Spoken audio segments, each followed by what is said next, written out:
Well, hello, we're here again. We're learning our lessons, so to speak. You didn't see me having a cup of tea that time.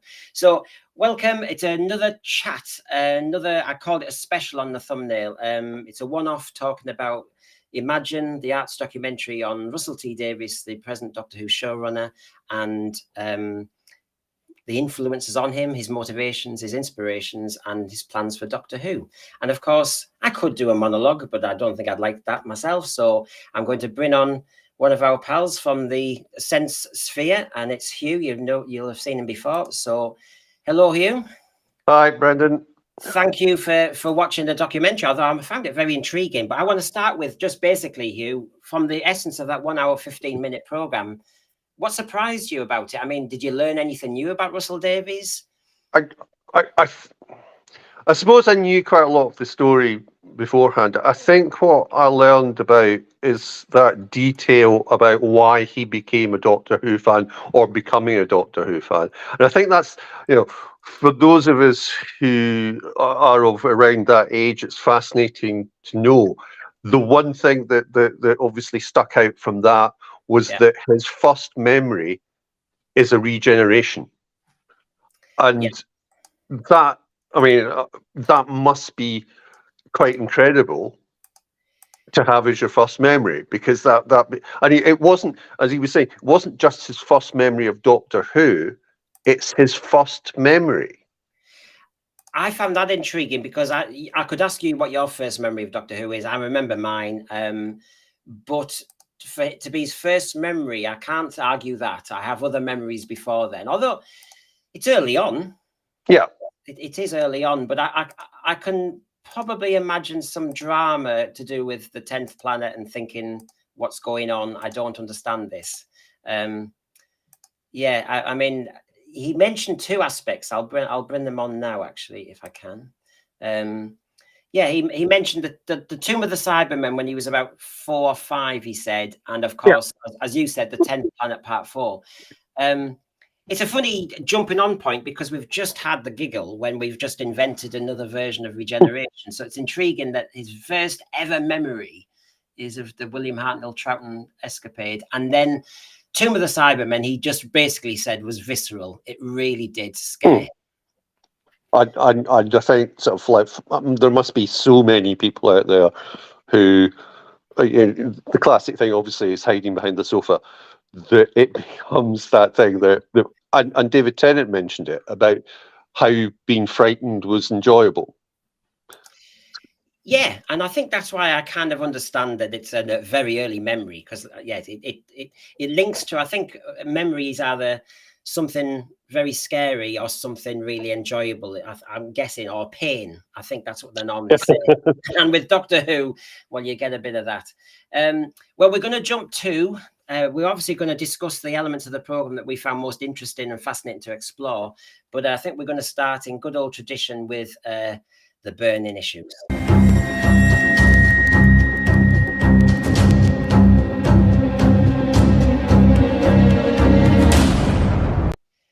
So, burning issues. May I start with one here? Certainly. Please do it, Brendan. I mean, obviously, you get to meet the peers behind him, the production team, Helena Bonham Carter, Sally Wainwright. You got to see certain people and their estimation of him.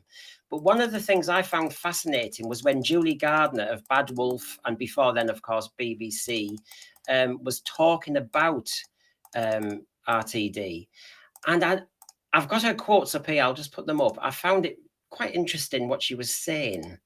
So she said, first of all, I think one of the production team said that when he made Years and Years, it was a howl of rage at the modern world. But then Julie Gardner, specifically talking about RTD, I suppose in his whole career, said, I think on one hand, he's a showman, and on the other hand, he's as dark as the pits of hell because he sees the darkness in humanity.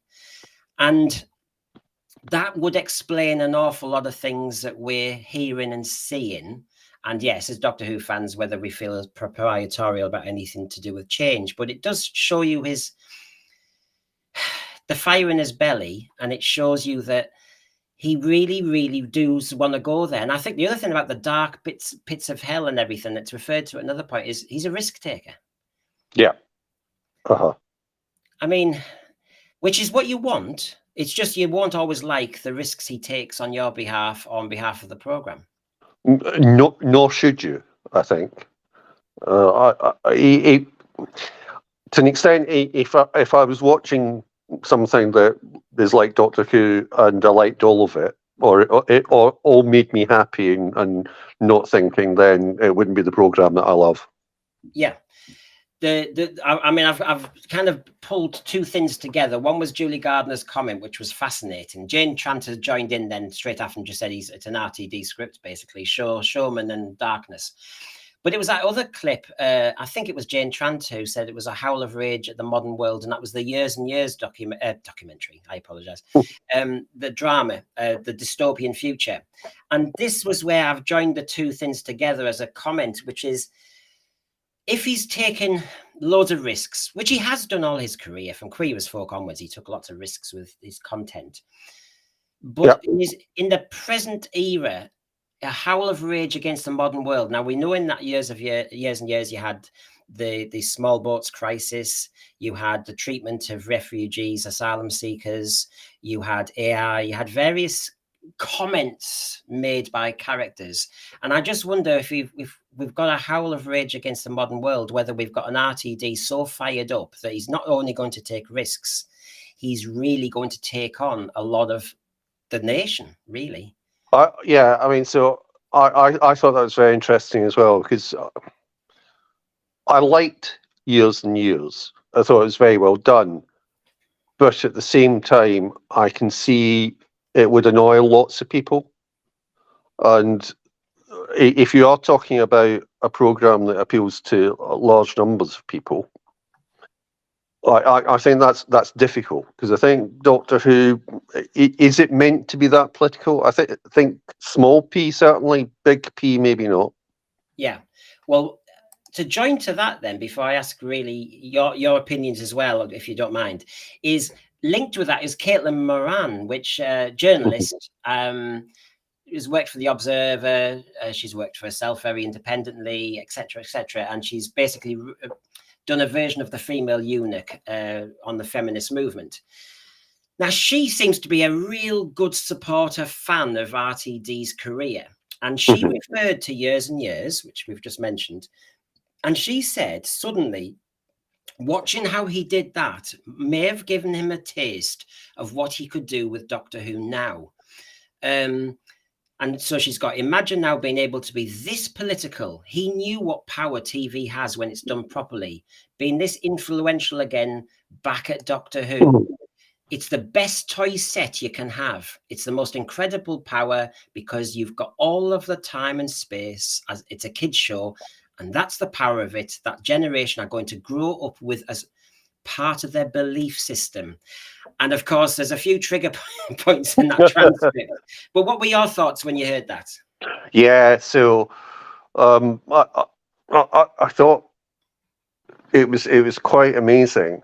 I mean, obviously, Doctor Who is that. That, you know, it has no boundaries. You can put anything into it, which has allowed any number of things in the past. But I think we're back at the discussion we started before we actually went on air, which is that's a hell of a lot of power to give to one person, if they are not controlled in some way or another. Because what that then gives you the opportunity to do is Doctor Who turns into the Gospel according to RTD.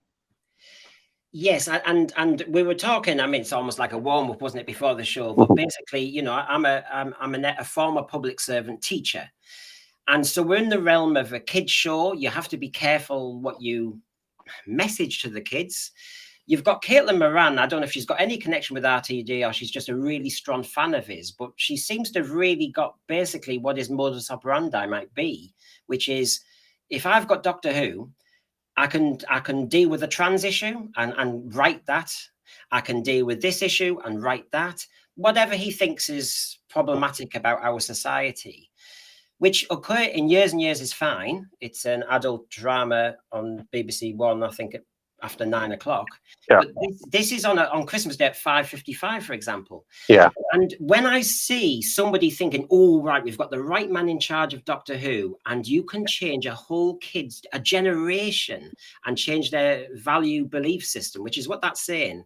And I was talking to you about when I was a teacher, and I had kids coming in my office who were trans, who were gay, had mental health problems, whatever.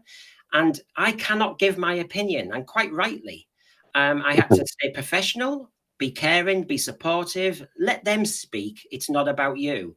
And when you see somebody thinking that RTD might have this edge to him now, I don't know. I got a bit worried about that. Yeah. The other thing is, obviously, you have to see it all through the prism of the politics that we're in at the moment. If, as Gary Lineker, can get into trouble or can annoy the government by tweeting about what he thinks about an individual MP, then how much more are they going to get annoyed if this goes down this route? I can see this being sort of like the Mary Whitehouse issue, but within Parliament. I can see, the old advert that they used to do about "I can't believe it's not butter" about questions being raised in the Australian Parliament. I think we will see Doctor Who in Parliament shortly discussed. And if you think about the power he has, and then David Tennant was saying he's got the guardrails off, it feels like now, this new iteration of Russell Davies. And I think he's doing things now he wouldn't have dared to do before. Now, we were remarking on Barry Letts, Philip Hinchcliffe, Graham Williams, John Nathan Turner, Verity Lambert called into the boss's office. You're not doing that. You're doing that. I want more humour, Graham Williams. I want less of that. All that sort of stuff. Editorial control, we call it. And it is the BBC, after all. And it looks as though if the guardrails are off, and David Tennant sniffs it, and I detected that when I listened to the Bad Wolf production team, all those executive producers, Jane Tranter, Phil Collinson, and Julie Gardner, they did not sound as though they were putting any brakes on him at all. No, and one thing in terms of the programme that stood out that I was going to mention, but now comes in a slightly different angle. I thought it was very interesting that it effectively, for the vast majority of the programme, the Paul McGann movie was written out. It was as if that didn't happen. And it's almost as if some of the documentary was written within RTD's control, because I think that's an editorial choice that he might have wanted. I see what you mean. I do see what you mean. And on my last point on the burning issues, and then I'll ask you yours, and it's relevant because if he's got no guardrails on him, if he's got no editors pulling him back, if he's fired up and can see how Doctor Who is a great toy to have to change a generation of thinking, he referred to the 15-year-old character he drew for himself in Queeber's Folk. And he said, the story of a 15-year-old coming out and being in an adult world on Canal Street, he needed to tell that story. And then he said, and for the first time, you saw that, and that was important. Now this would be a trans character walking in there. And you can, if that's how fired up he is, he's saying we need lots of trans visibility, I think they call it. And it looks as though he's on a bit of a crusade, it sounds like. Yeah, I mean, that's certainly one of the things that struck me in terms of the Nathan character in Queer as Folk. You know, I understand why he wrote it. I think then it made a lot of sense.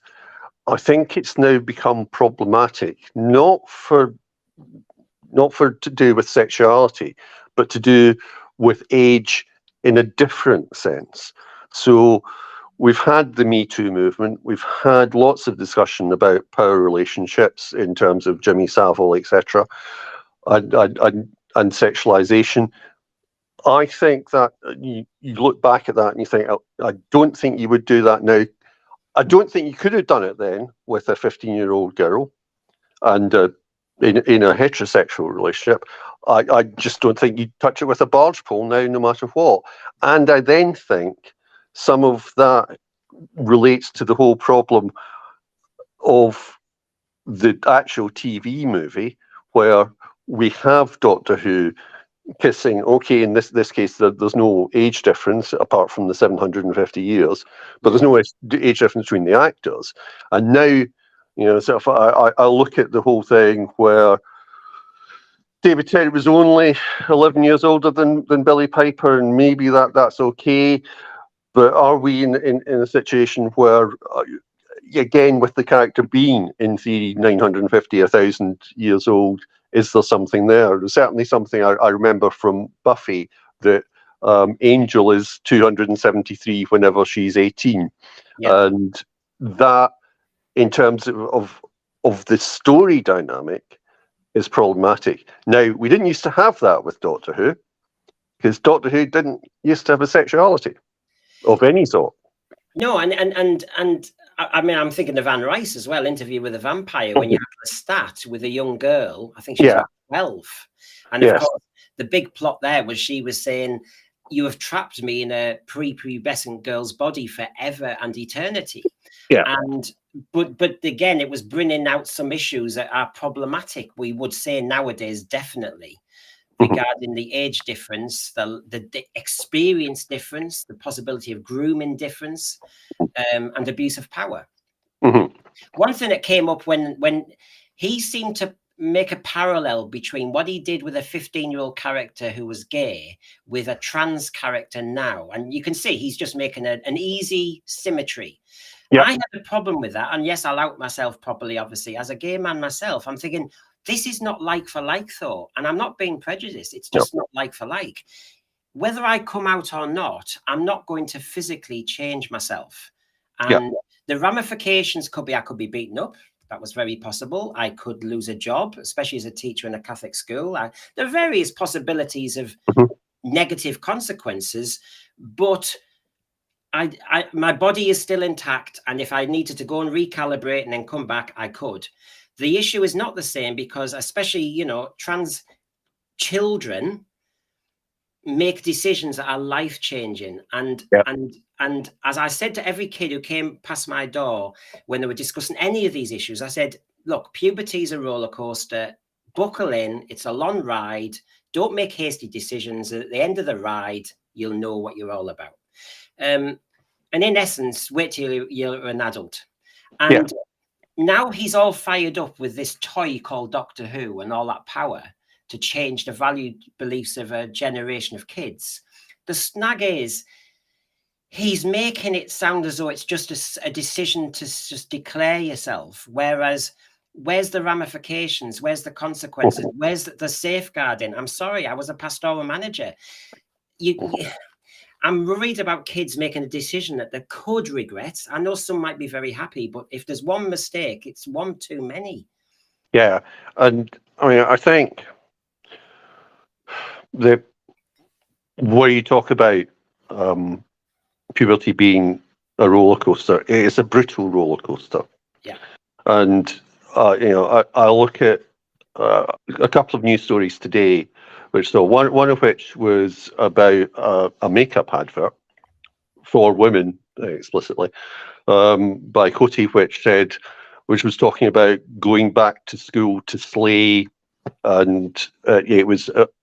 And then they were arguing that wasn't appealing to under 18-year-olds. It was just appealing to women over 18-year-olds. and also the stories about ballet dancers being told to lose weight and developing anorexia and bulimia through that. And I think that's the thing. You know, so I'm very conscious of whenever I grew up of the question of anorexia, and I think anorexia in some ways relates to what goes on in trans nowadays. I think that you have to support kids. I mean, you know, sort of like if you say to the Nathan character in Queer as Folk, there's nothing wrong about fancying men, which is fine. And I think you also say to a 15-year-old who says, I'm a boy, I want to be a girl, there's nothing wrong with feeling that. Yeah. But you're not really in a position to do something about it. And let's just talk about it and see how you feel. Yeah.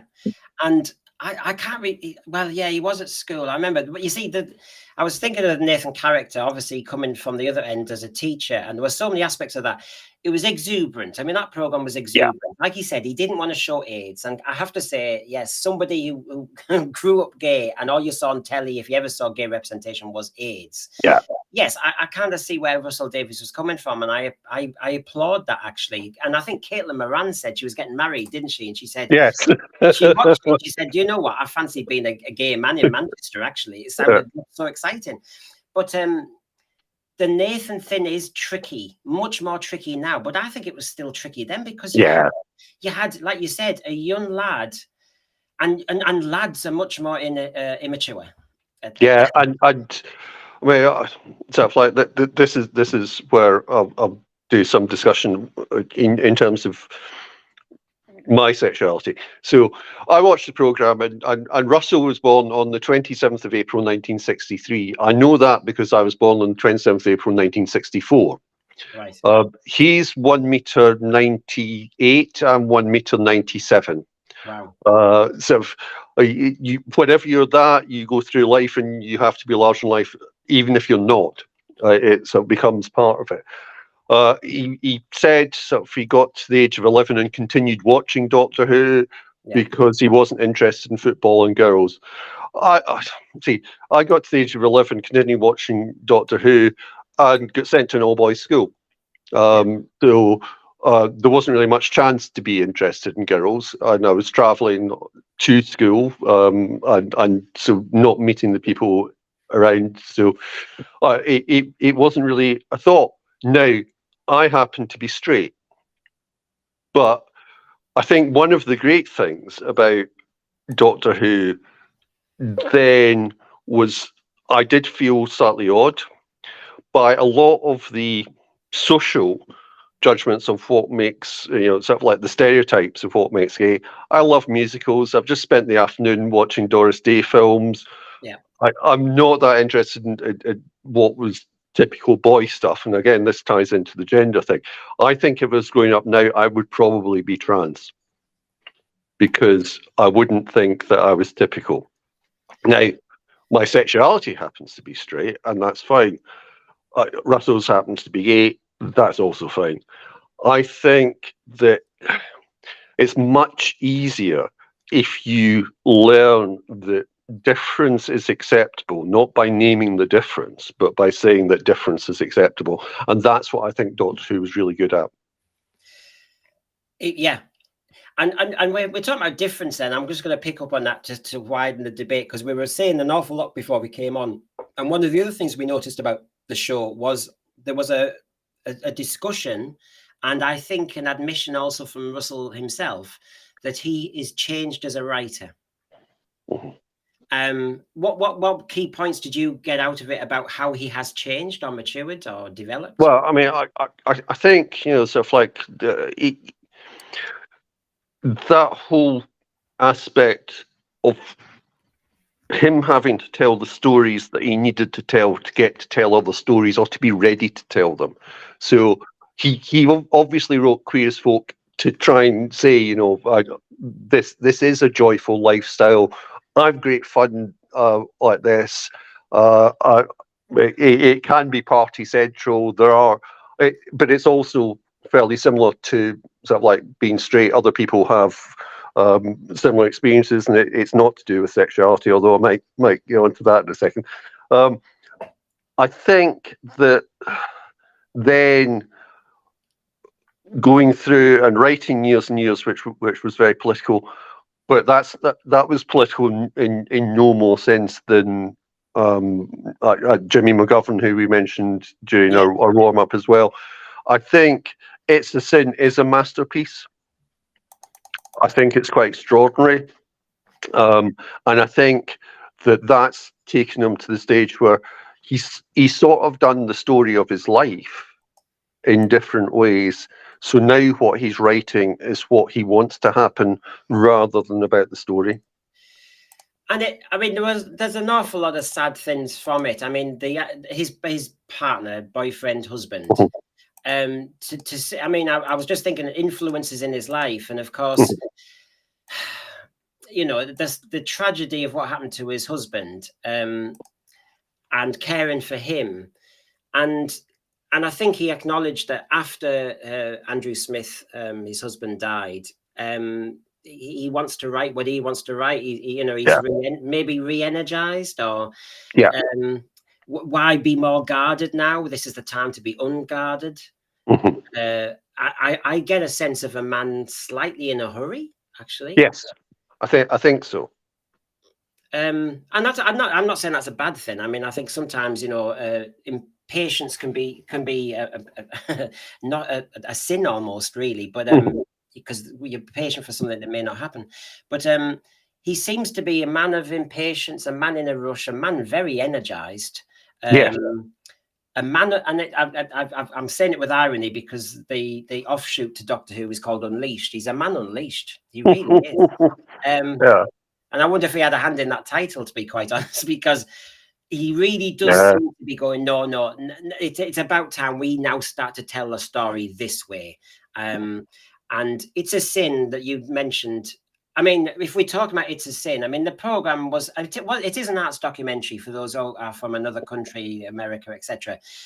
We were just lamenting some of the programs that used to do arts documentaries, like Arena. The others have gone out of my head, but yes, quite a few, and South Bank Show, etc. And this one, when we got to the It's a Sin element, yes, he said it's after writing Cree Was a Folk, which was to say we are not going to obsess about AIDS. He said no, there now needs to be a tale, and he said it had been in his head most of his life, really. Now the clips there showed, and of course he will have advised on what he found formative and everything. The scene here he talks about in detail, doesn't he? When the lad outs himself to his mum and dad, but he doesn't just out himself. He says, "I'm gay, I've got HIV, I've also got AIDS, and I'm dying." And he said that all in one 10-second clip.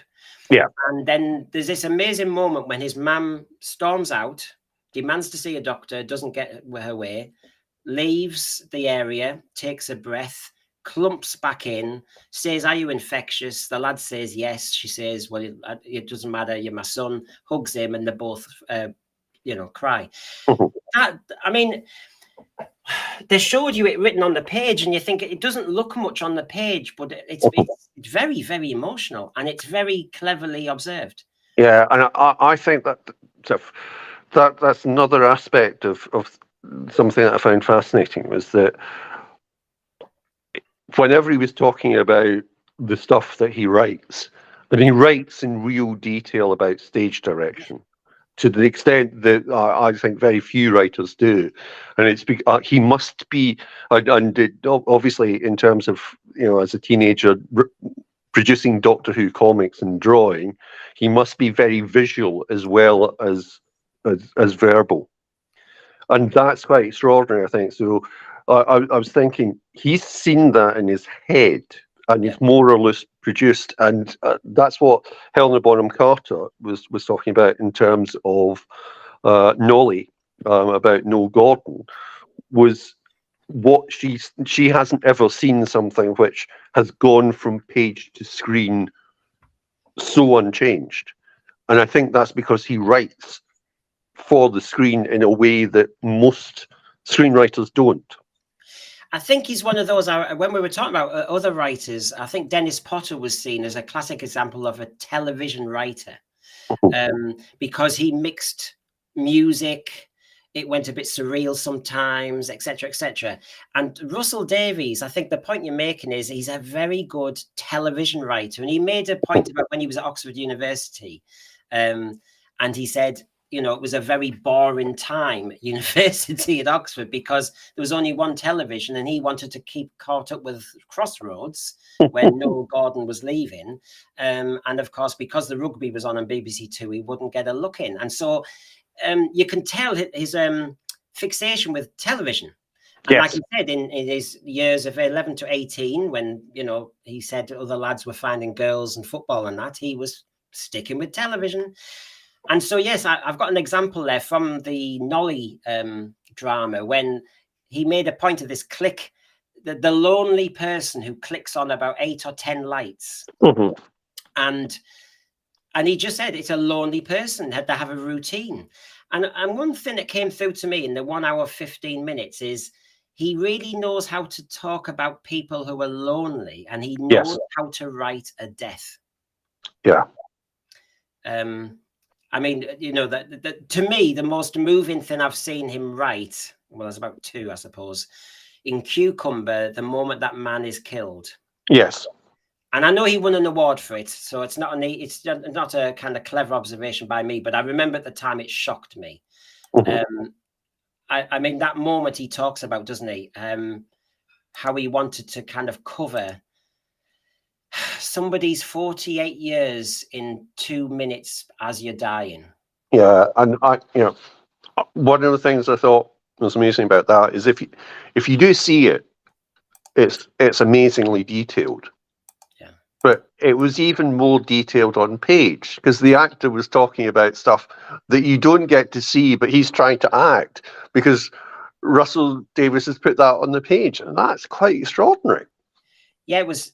I think the actor said it was 6 pages for 2 minutes, and it was very dramatic. I'm just trying to find a shot of it, even if I don't.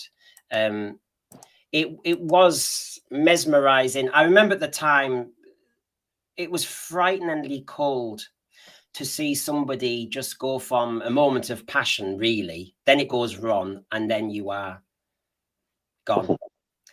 But I can't find the clip yet, but the actor was intrigued by his last quote that the character said, which is, you have this, you have that, and then there's love, and then there's nothing. But he said the final words was, and then there's love. This is what I mean.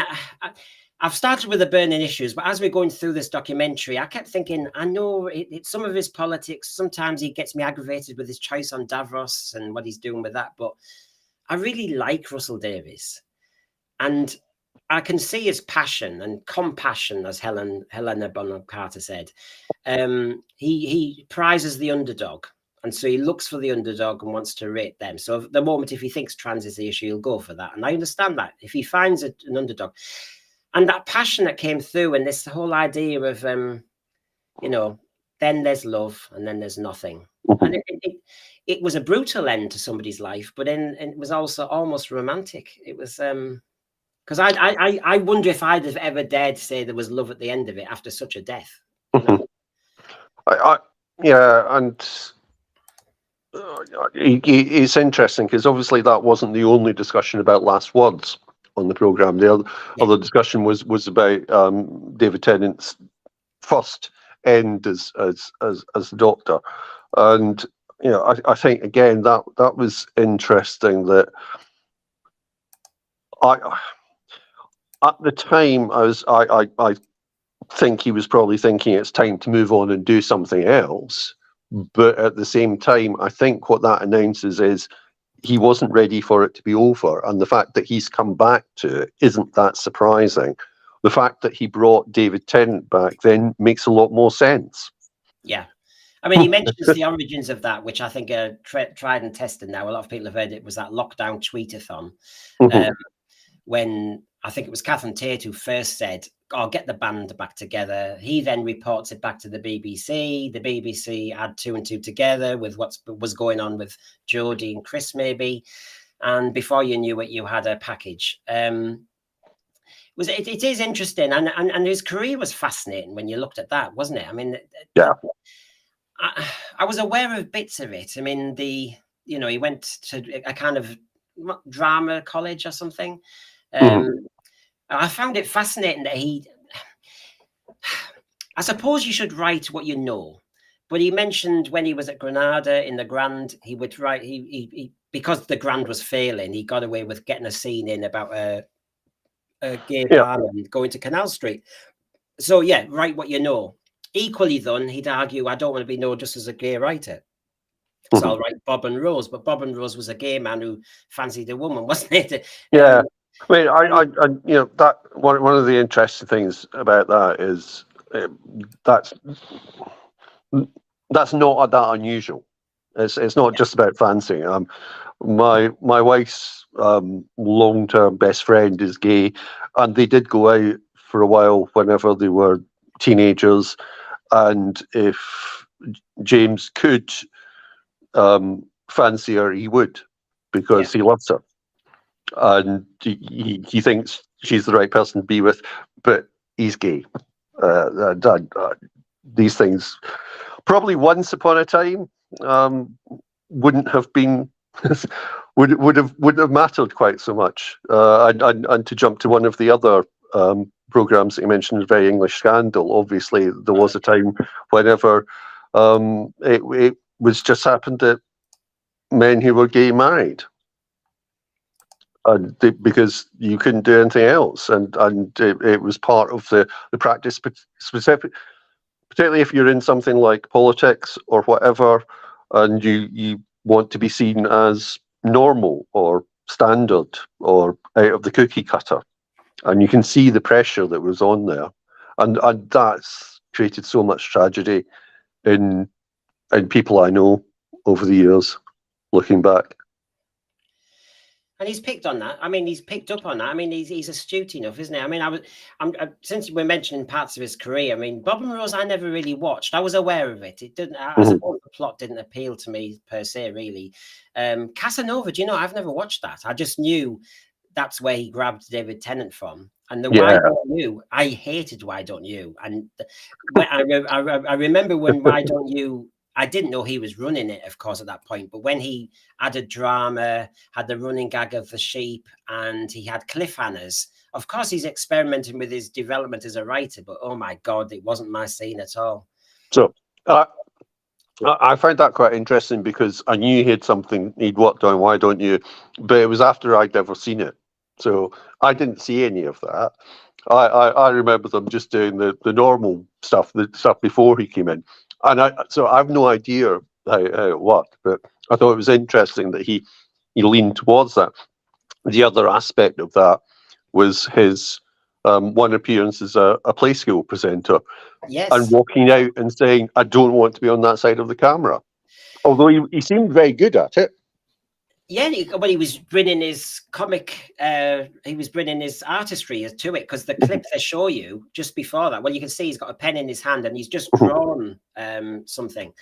And this is what I mean about Russell Davies. I find when you're in the Doctor Who world and you're, precious about your program, we all have strong views on showrunners, and Russell Davies, I don't know, confuses me sometimes because of the play school element. He basically said, it wasn't me. And after one show, I wrote a letter and said, I'm not doing it. And that's brave. If you want to get into TV or something, I know you go through various hoops that you probably don't like anyway. So yeah, for him to resign after one day, brave. So in that way you go, gosh, he's more modest than you think. Maybe he knew he should be behind the camera. But then there's other elements where he comes across as quite confident or overconfident, but then you get elements where he comes across with a nervous laugh. So I can't work him out, really. Well, I'll go back to my comment about being, 6'6", 198. I can't. You have to end up sounding very confident in some ways, and I think in order to get things done, particularly politically with BBC, etc., you anyone who writes is selling as well. So there's an aspect to that.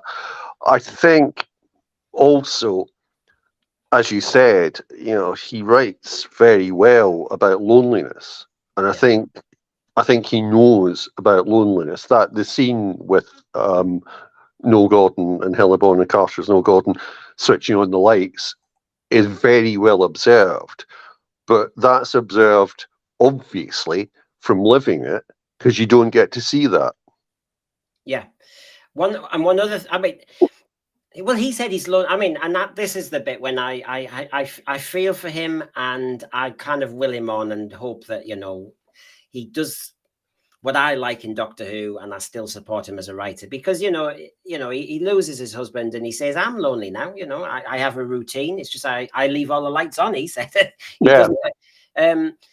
This was interesting, I thought. What did you think when they were discussing bringing Doctor Who back in 2005? The pompous word did come up, because he said the Doctor character had been pompous.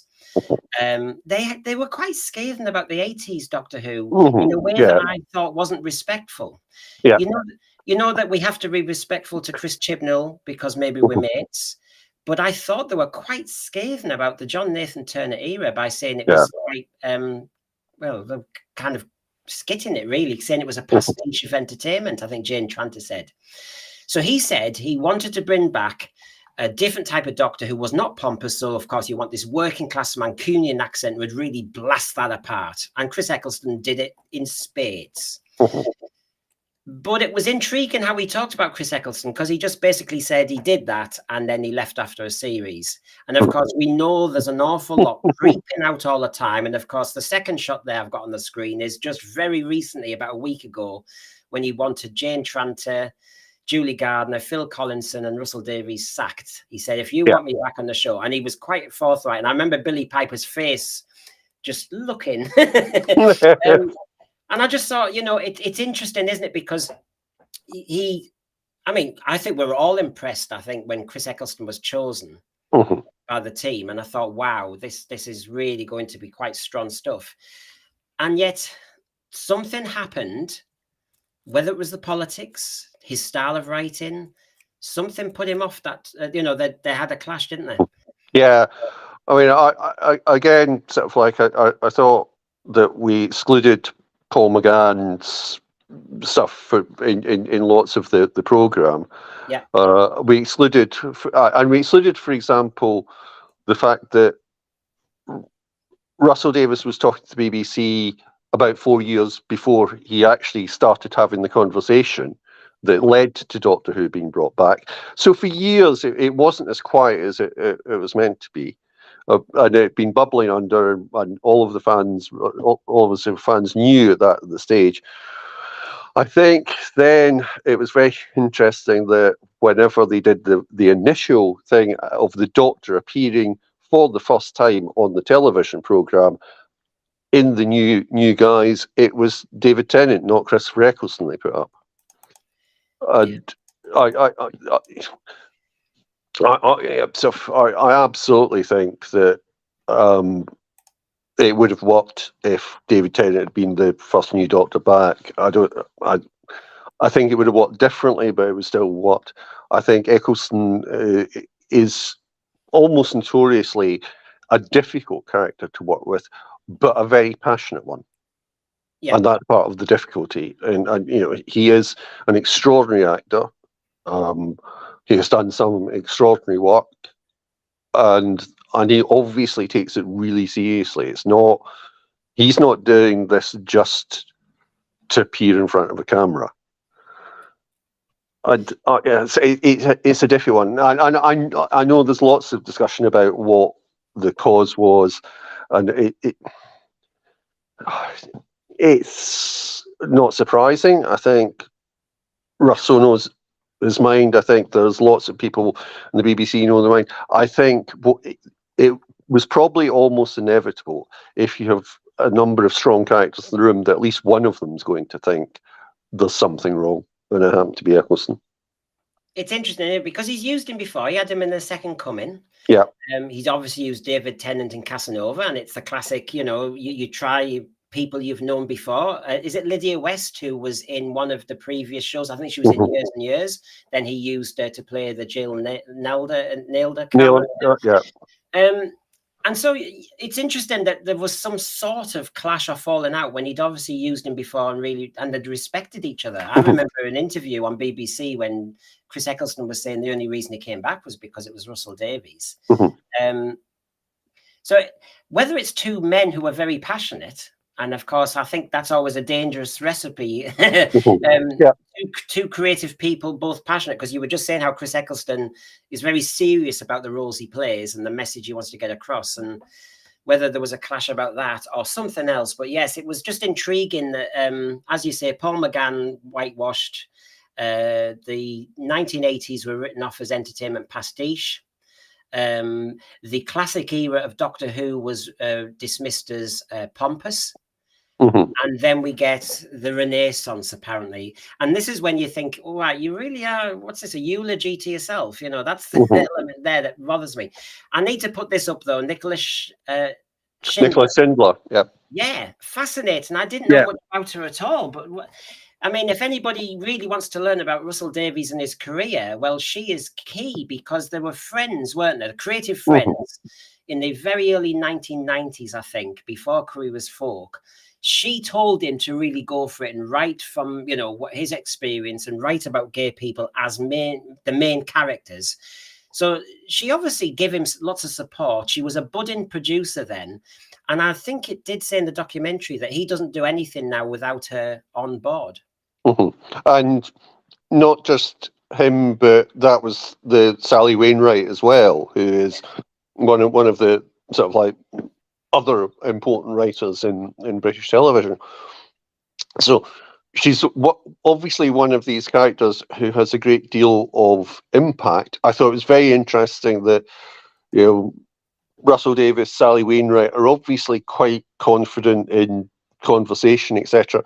Nicholas Schindler comes across as quiet and quite considered, but is obviously shit hot. Yeah, what she does. Yeah, that's a track record.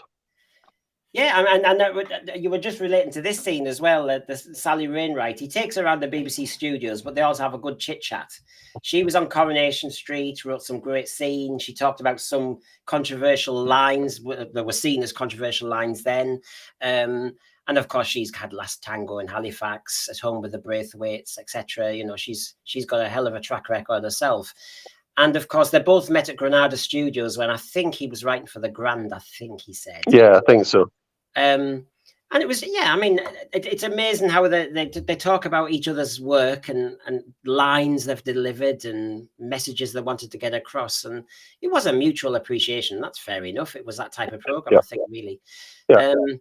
I was fascinated by it because I think sometimes we've liked this as Doctor Who fans, possibly. Do you get the Blu-ray collections?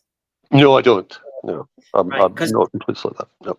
Yeah, you may have heard that they sometimes have, as one of the extras, the writer's room. Yeah. And that's fascinating because, talk to one writer, you'll get some fascinating insight, but get lots of writers in a room talking about what they've done and swapping stories. I find that really intriguing. Just one thing to say, obviously, in terms of that, you look at Sally Wainwright's record, and she does have similar things. So Sarah Lancashire is obviously crucial to her as a writer. It's a Happy Valley, Last Tango in Halifax, and of course the astounding character that was Raquel. Yeah, and it is interesting how writers either use a certain actor or they use in each of their programs there's a character that's them. The It's a Sin element, there is I think he was actually a Welsh character, and sadly he was one of those who did die in the program. But you got the sense that was Russell Davies to a degree. I think so, and I think even with the program, it was talking about, you know, coming down from Oxford to those parties, which is, you know, the character wasn't at Oxford, but he was coming into the parties that were being held and seeing a different possibility in life. So I think that's certainly an aspect of Russell that's on screen. The outsider, lonely. Uh-huh. I mean, didn't relate to Oxford at all. The other thing that came across, and I think he's not notorious, the wrong word. He's known for this, but I think we've got to mention it in the documentary because he has some amazing artistry, doesn't he? And one thing he said he discovered in the 11 to 18 years when basically he thought heterosexual lads were just finding girls and football and everything. He said, as well as watching TV, he drew a lot. And he learned that when he was drawing, he was actually writing stories. And he started to realize that he was doing the structuring and everything.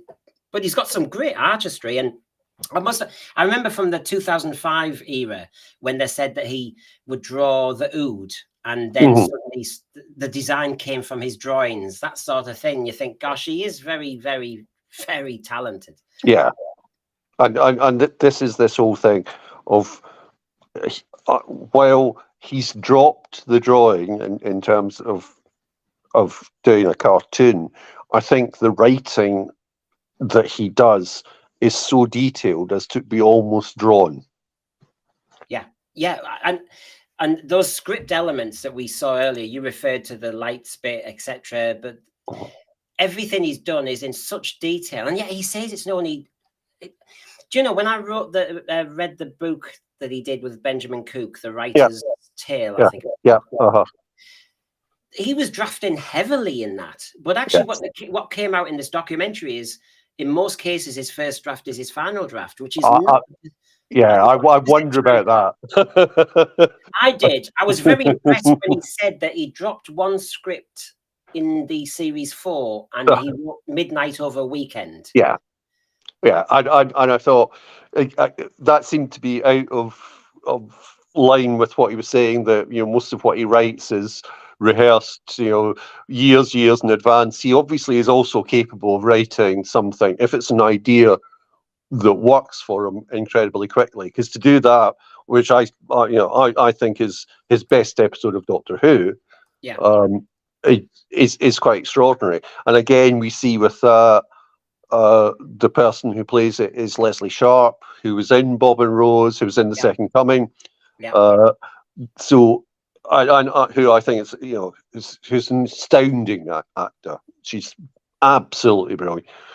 But if he was writing that, he's also capable of just writing stuff off the bat. I think he generally writes way in advance in his head, but there are other. He's not just a one-trick pony by any stretch. No, it was interesting when he said he plots out scenes in his head for years. Then when it gets to that actual script, he writes it rapidly because he's got lots of joined up dots to do, really. He did say the first draft was the final draft, which does kind of go against everything we saw in The Writer's Tale. But whether he's saying, well, no, the draft was always in my head, so to speak. I know he tinkered with it in series 4. I mean, there were lots of changes that were absolute perfection, really, I thought.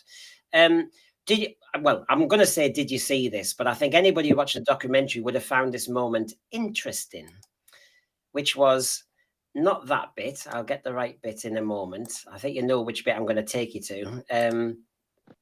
What's on that top shelf? Davros. And Davros is on his own top shelf. And we've had the controversy recently about changing Davros to an able-bodied character. And yet he prizes that. And it was so intriguing as well that David Tennant, when he was interviewed, said his first memory was the regeneration of Pertwee to Baker. But he had great memories of Genesis of the Daleks. And of course, if you say to any Doctor Who fan Genesis of the Daleks, it's Davros. Yeah. And it's Davros in a life support system. Yeah. And This is the bit that kind of just makes me feel sad, because I'm thinking he clearly loves the Davros character, as we all do. Mhm. But something's got to him, or something's made him think it has to change. So, yeah, first of all, I was fascinated by his home as well. One of the things is I think he has this relates to some of the way he writes and some of the stuff that he writes. I think he's a form of OCD, Yeah. because I think there's one screaming aspect of that. I don't think you have the Pantone mugs arranged in colour, which he has without that's one of the ones. And so yeah, that there's huge amounts of importance. I think to an extent with what's happened with Davros, we're back at him wanting to make this important. And there must be so many people, as we're talking about with, for years the only drama that were ever written about gay men was about AIDS. And there has been a problem with representation of disabled people in television, and maybe he just thought it was time to change that. And from his point of view, the existence of the Genesis of the Daleks is there. The Davros character is in lots of Doctor Who. If it changes now, there's still the history, and that's still the reason that Davros is there. Yeah.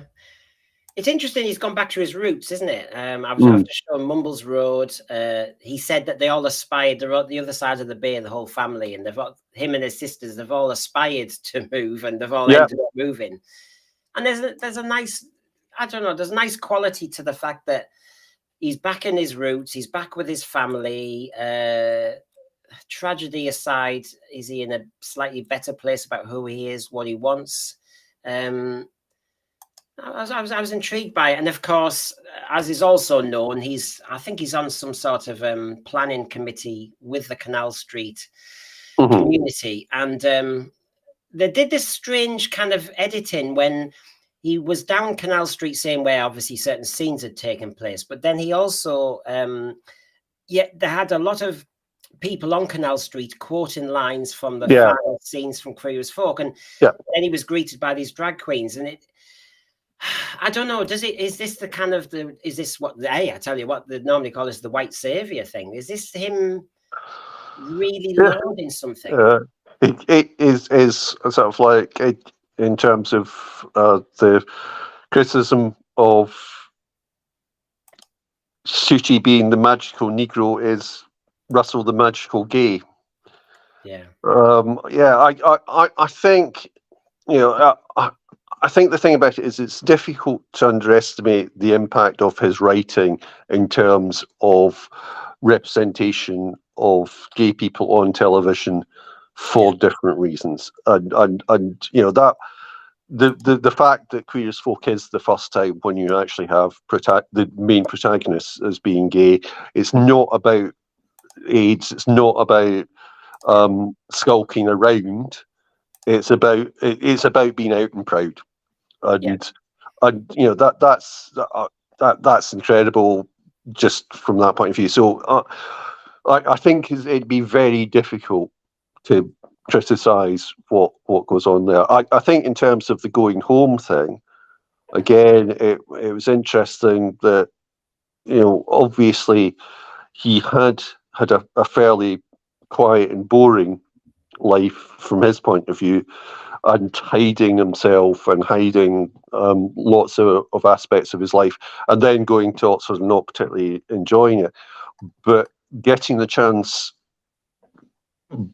to probably, as he said, party longer than would be for a lot of people would have the chance. So sort of like partying through his 30s. Yeah. And that's again, I think he tells his life in a lot of the drama, and I think that's fine.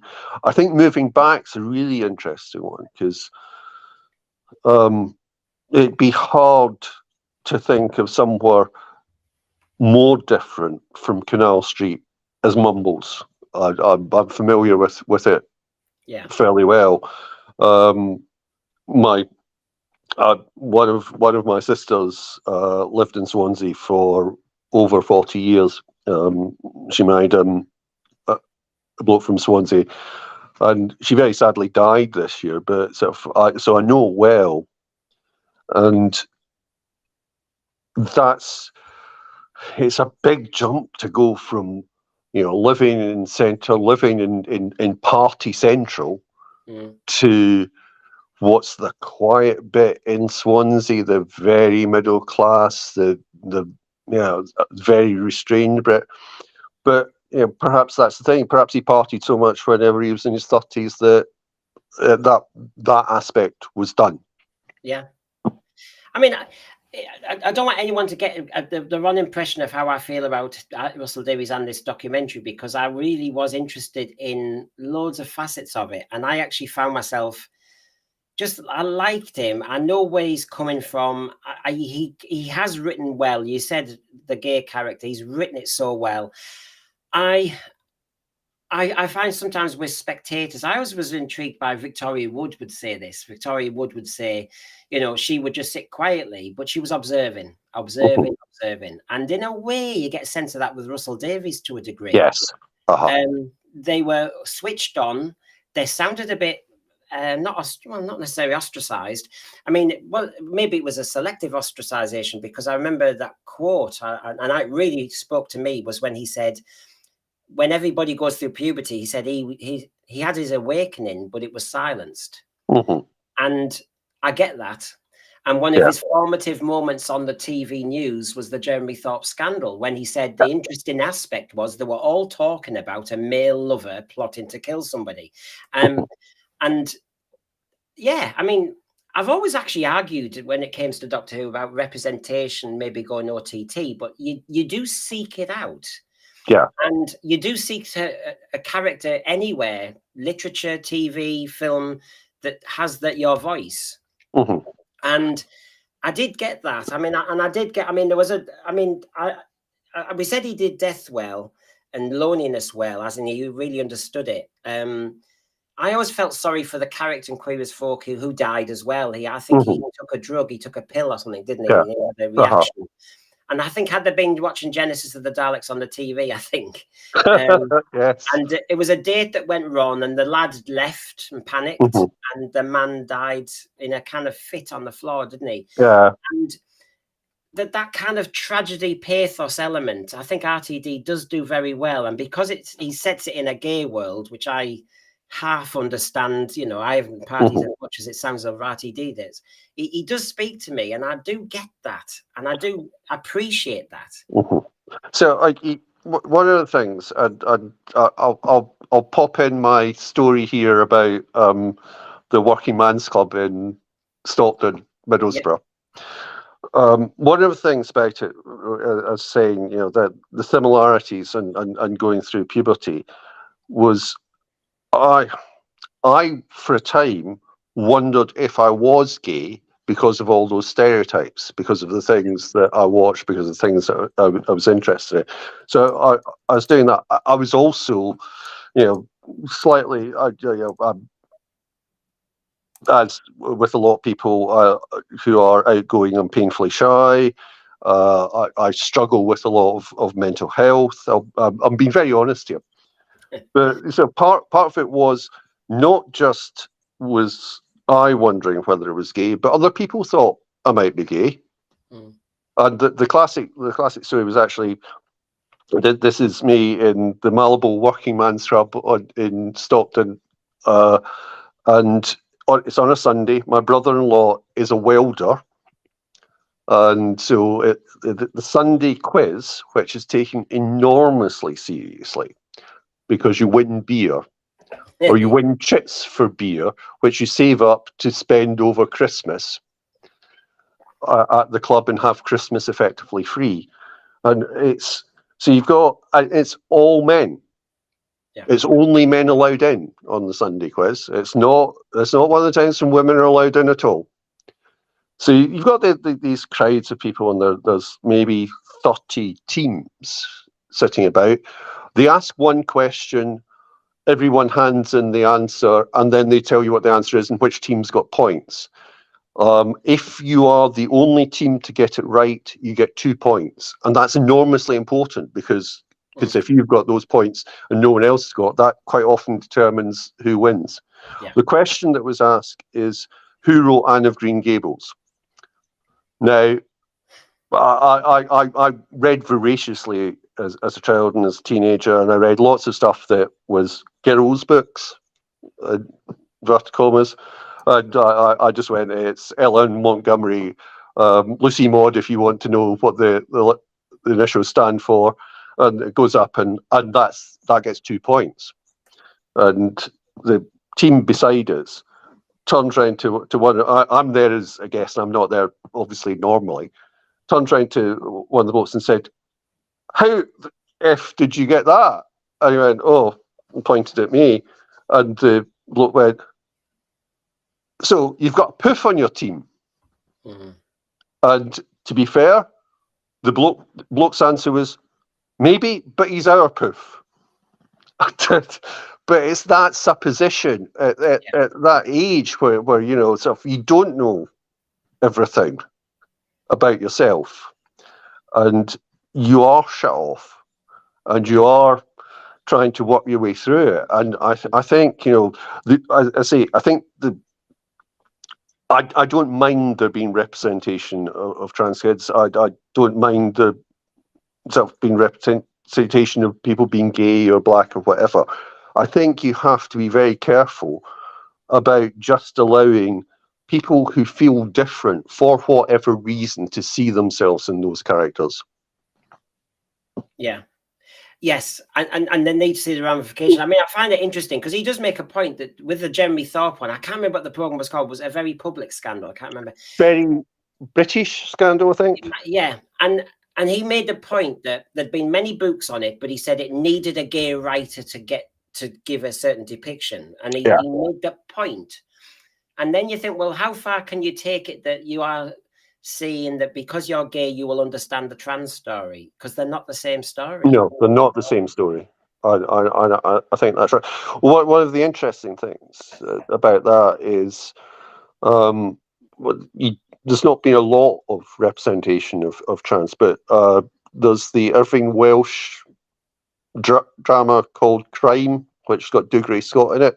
The second series, which was out this year, has a trans character in it who is someone who was a policeman who then goes through surgery, etc., and becomes an academic. And I thought it was actually to me, it seemed a very well imagined character who was dealing with the difficulties of it, but not in a at all patronising way. It didn't feel like a token. I think that's part of the problem with what's happened with the representation of trans in Doctor Who, is that feels to me like a token, because, as you say, this isn't the same thing. No, he's got to do it right. I mean, it's just, I'm saying that, you know, I understand the gay voice he's given characters, being a gay man, I've really respected and I've appreciated, but I think your strong suit is that. I don't know how far you can speak for other people necessarily. I mean, he is a good writer, obviously. This bit, I mean, if anybody's tuning in for the last moment or two, because we can't go longer than the documentary, that would be crazy. But is when he was talking about the Doctor, his plans, and I said earlier he was a man in a hurry. He came across like that. He said, he was just telling the presenter, I've just had a good idea this morning. So I'm in 2025 already, and our series climax, and 2026, I know what's happening in that as well. Now, 2025 sounds a long way away, but we know that makes sense to us as Doctor Who fans because they've already really done series 1, which is 2024. And he's writing and they're filming the series 2, which is 2025. So that makes sense. That's not as shocking as it looks. And then he's got an idea for 2026.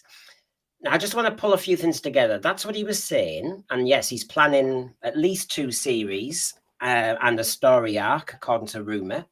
Helena Bonham Carter, he was glad didn't take a certain role because he's got a better one, he said, for her if she wants it. Some say the Rani, some say the Valeyard, some say the new Doctor. Missy, did you pick up on that element? Yeah. So I again, I think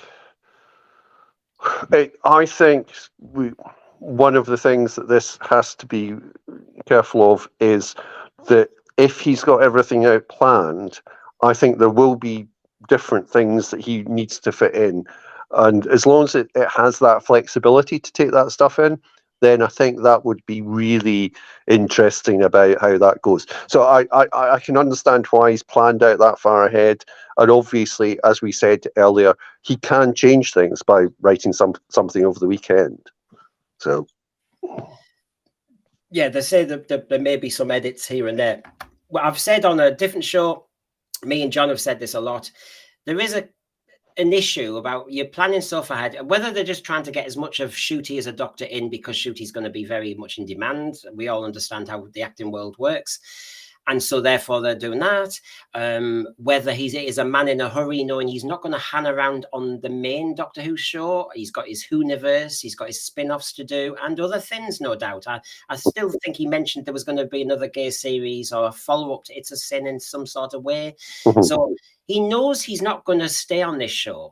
And there was an element when I thought, is he a man in a hurry regarding Doctor Who and the message he wants to get across? Because before the reactions hit. I think to an extent, yeah. And see, I made my prediction for the new year that there will be something said in Parliament about Doctor Who at some point. I think he's aware that there will be pushback. He obviously, to an extent, we're about a year away from as far as this government can run. So there will be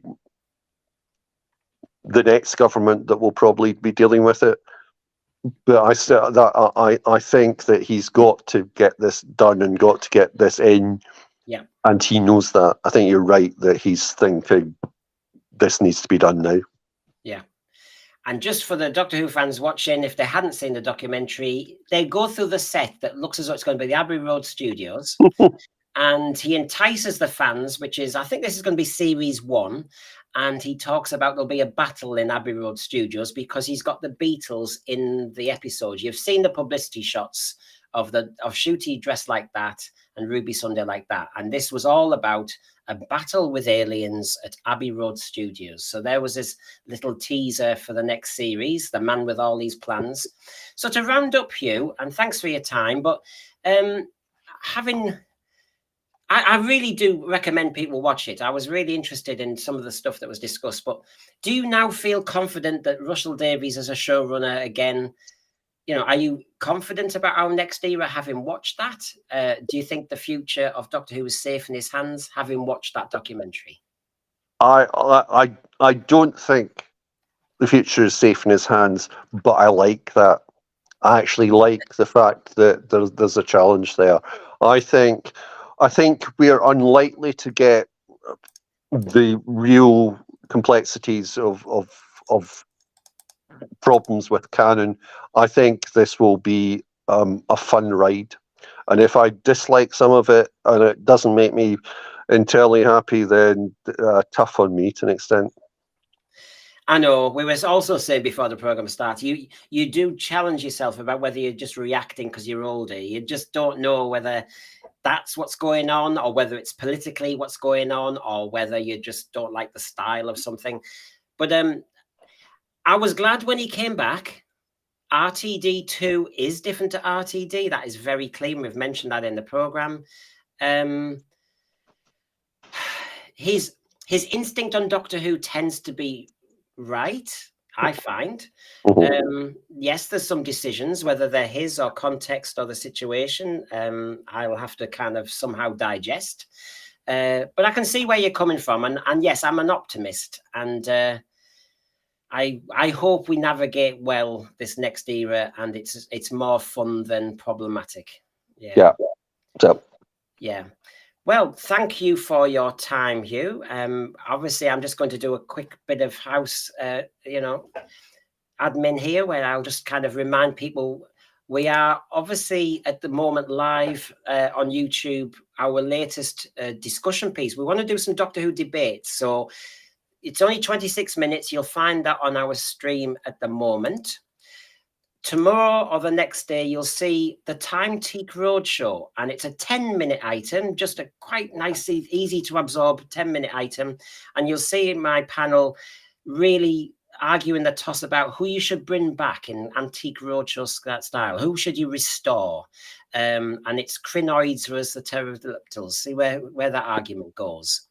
You've been watching our discussion of Imagine, Russell T Davies, the Doctor, and me.